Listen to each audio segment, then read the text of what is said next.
It's Saturday night. A bridge has fallen in China, and Twisters is making its global premiere. Meanwhile, in one of Reddit's more shadowy corners, an intriguing mystery is unfolding. A user named Maria has stumbled upon a collection of Instagram accounts that are all equally eerie, strange, and downright frightening. I found a thread on r/Instagram where someone was discussing these unsettling Instagram accounts featuring individuals who seem to be impersonating children. It gives me vibes similar to Pipergate, and I can't shake the feeling that all these accounts are managed by the same person due to the awful editing style that makes my eyes hurt. Many of the images on this account feature a silly face superimposed onto real people's bodies, and many of those bodies are posed in suggestive ways, leading me to believe this might be a definite fetish account. Is this just an extremely odd hobby? It seems like the person behind the posts might be a French speaker, and a lot of the content is just plain strange and difficult to comprehend. I'm interested to hear your thoughts on this. Maria's post includes pictures from 3 accounts that all show remarkably similar patterns: TruthSticks11, Stephanie Ascoli, and Smart Schoolboy 9. At first glance, it's evident that these accounts are linked. They all feature images of children, altered in a way that places their faces in the unsettling realm of the uncanny valley. Each account showcases heavy, artificial makeup, exaggerated lips, and disproportionate heads, with colors that seem overly saturated. The visuals teeter on the edge of overwhelming and deeply disturbing. There are lengthy texts about school, friendships, and personal interests, but it's obvious that these so-called children being portrayed don't actually exist. It's clear that we've encountered this kind of behavior before. People online often attempt to create an ARG to attract attention and go viral. But I can't help but wonder if that's what's happening here. On the account Truth_Sticks_11, many of the initial posts are steeped in irony. Their content adopts a somewhat patronizing tone, criticizing the surge of online predators who follow and comment on the profiles of young boys. They present themselves as overly concerned parents, churning out post after post with advice about online dangers. This stance seems to contradict everything we've observed in our limited exploration. This situation doesn't quite make sense, especially since just a few months later, Truth_Sticks starts to display the very behavior they were condemning. From March 2022 onward, they transition from a worried parent fighting against online predators to sharing images of their alleged son in questionable situations, posting a series of deeply unsettling photo edits, and even following several accounts that raise immediate concerns. Truth_Sticks_11's unpredictable actions seem like a grand self-expose, almost as if they're on a rampage against what they have become, or maybe what they've always been. It's all quite baffling, prompting many to wonder if, despite the unsettling nature of it all, any of it is genuine. What on earth is going on? It's really strange, and I can't quite grasp the motivation behind it. This situation seems to involve grooming kids or something similar, which is incredibly unsettling. It might just be the most disturbing discovery made on this subreddit. I recently inquired whether anything truly sinister had ever surfaced here, and now I have my answer. I'm relieved that this individual is being exposed.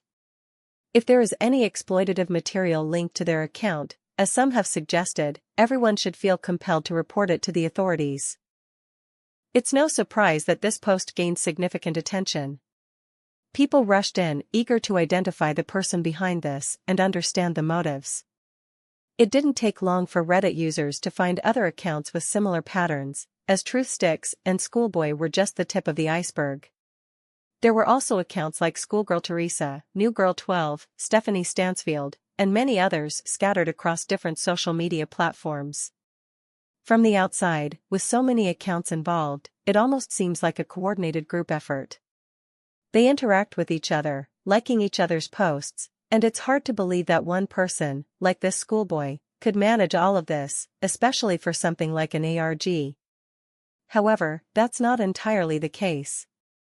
Schoolboy has a peculiar method of adopting various personas across his accounts. In nearly every video, before production began, the profile of Smart Schoolboy 9, the focal point of this narrative and one of the few accounts featuring original videos by a recognizable individual, was removed. It's uncertain whether this was due to policy breaches or if he's attempting to erase his digital footprint, but as it stands, that account is gone. However, there are still archives available, so please excuse the lower quality. On the Smart Schoolboy 9 account, we can find numerous images and videos of a man dressed in a school uniform. We often spot him outside, taking walks and preparing for school, proudly showcasing his mini boots, which he seems to adore. It's clear that this individual is far from being a child, despite his attempts to present himself as one. In nearly all his posts, he shares stories about his school life and interactions with other boys who are reportedly around 8, 9, and 10 years old, and he even seems to gain access to classrooms on several occasions. This behavior is undeniably strange and unsettling. However, the content itself doesn't cross any legal boundaries. As a result, some people have dismissed the whole situation as an elaborate roleplay, attributing it to someone with too much free time and peculiar interests. Yet, after digging a little deeper, I've discovered that there's more to this than meets the eye. There's something important I need to show you. We'll be right back after these messages. Now, before we dive into that, I want to take a moment to talk about tonight's video sponsor, NordVPN. In our current digital age, maintaining online privacy feels increasingly elusive, like something we once had but now seems out of reach. Every day, your online activities can be monitored by your internet service provider and others on your network, giving them unrestricted access to your digital footprint. Honestly, I wouldn't be surprised if I'm flagged somewhere due to the research I've conducted for this video. But hold on, I don't have to worry about that because I've been using NordVPN for the past year. It's one of my go-to tools for safeguarding my online privacy. With just a click, my IP address is hidden, and my online activities are protected by advanced encryption. NordVPN doesn't track, collect, or share any data that passes through its servers, allowing you to enjoy a secure and private browsing experience without anyone looking over your shoulder.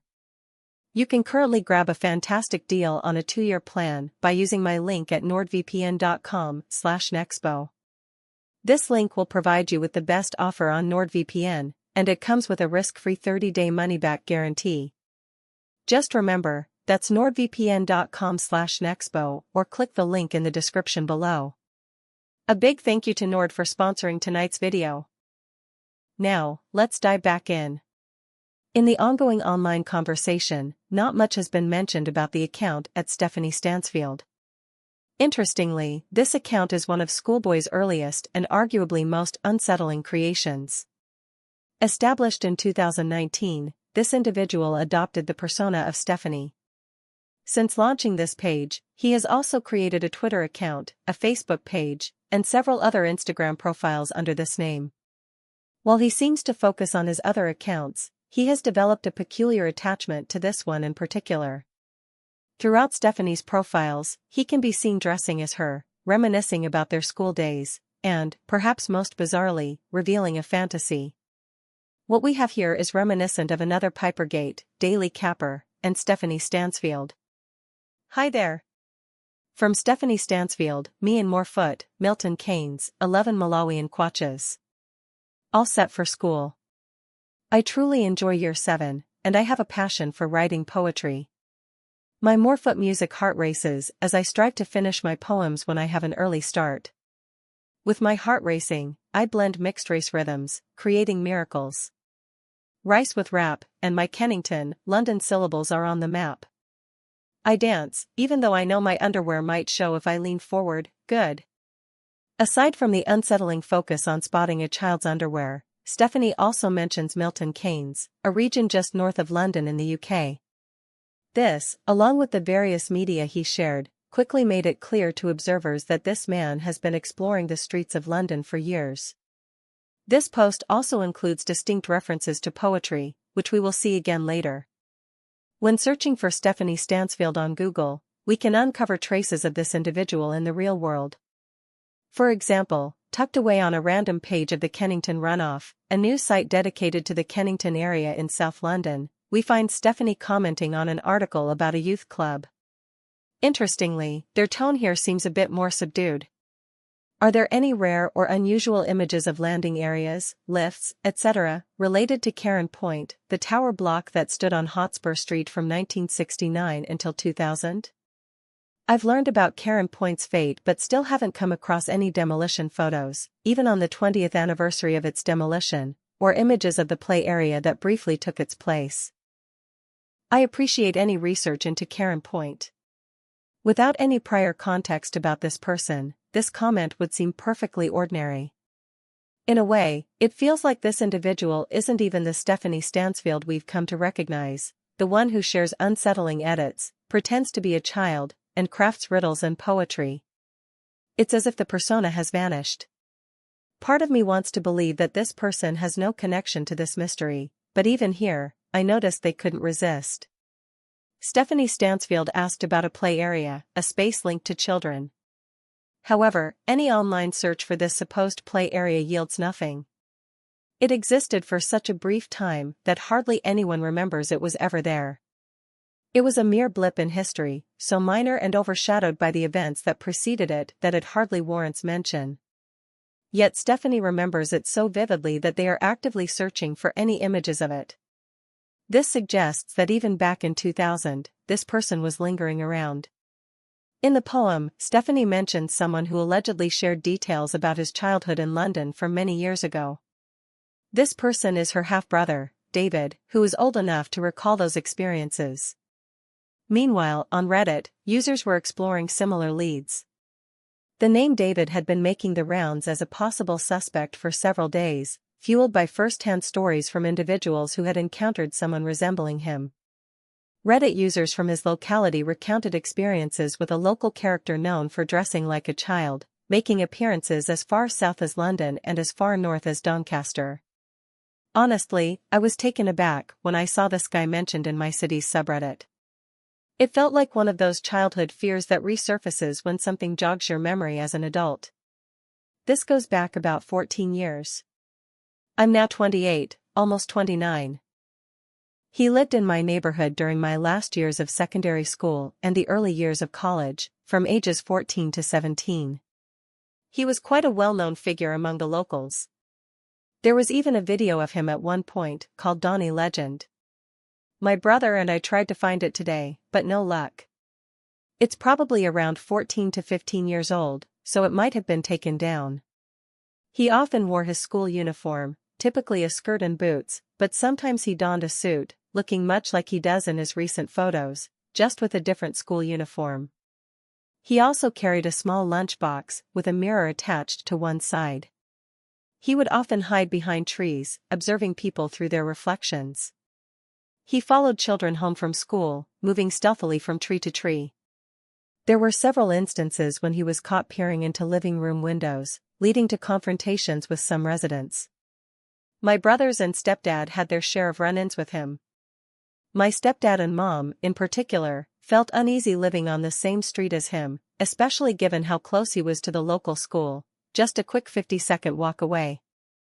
The police were called more times than I can remember, yet they never seemed to take it seriously. According to them, he hadn't committed any crimes. Their main concern was for his safety. While he was often viewed as a threat, I, in my youthful naivety, foolishly assumed he was just out of touch with the internet or at least being monitored. It's unsettling to see him online now, but I'm relieved he's no longer in our city. My daughter will be starting secondary school next year, and I'm grateful he won't be around to cause her distress. I just wish the authorities would ensure the safety of schoolchildren wherever he is. This man has a reputation for being a creep. 2 decades ago, I worked at the court, and he was frequently in the news for approaching and writing to underage girls while dressed in makeup and clothing meant for young girls. He often escaped conviction because the courts believed he had no malicious intent, thinking he was simply trying to connect with those girls as if he were one of them. With reports of him wandering neighborhoods for at least 14 years and the fact that he was in court 20 years ago for similar offenses, it's clear he's much older than I initially realized. This is how he recalls Karen Point, and it explains how Stephanie knew so much about a time she never experienced. Doing the math, Smart Schoolboy 9 must be at least 40 years old. Back when I lived in Doncaster, there was a man who used to For years, people have referred to him as David. This man has been lurking in neighborhoods across the UK, often approaching children who are likely frightened by his presence. He shares images of those unaware of his existence and seems drawn to schools, under the misguided impression that he is one of them. Despite his unsettling behavior, he reveals a different side online. On platforms like Facebook, he speaks eloquently and drops the pretense, clearly showing he is aware of his actions. This individual is very much real and active, a local figure of fear, if you will, with no signs of slowing down. With the growth of the internet, David has taken advantage of social media to voice his intentions, using heavily edited and often AI-generated images of children to skirt the edges of legality. As we've observed, many of his posts mimic parental concern for the very children he seems to target. He creates false identities, presenting them to legitimate publications, and across his numerous profiles, he follows a long list of minors. Ultimately, Schoolboy and his many alternate accounts are just the beginning. There could be countless other hidden accounts lurking in the depths of the internet. These personas imitate children, engage with them, and produce edits of real kids who are completely unaware they are being shared online. This man follows numerous minors, and whether he has physically harmed or endangered any of them remains uncertain. Based on one of his videos, I sincerely hope that's not the case, but sadly, the evidence does not inspire much hope.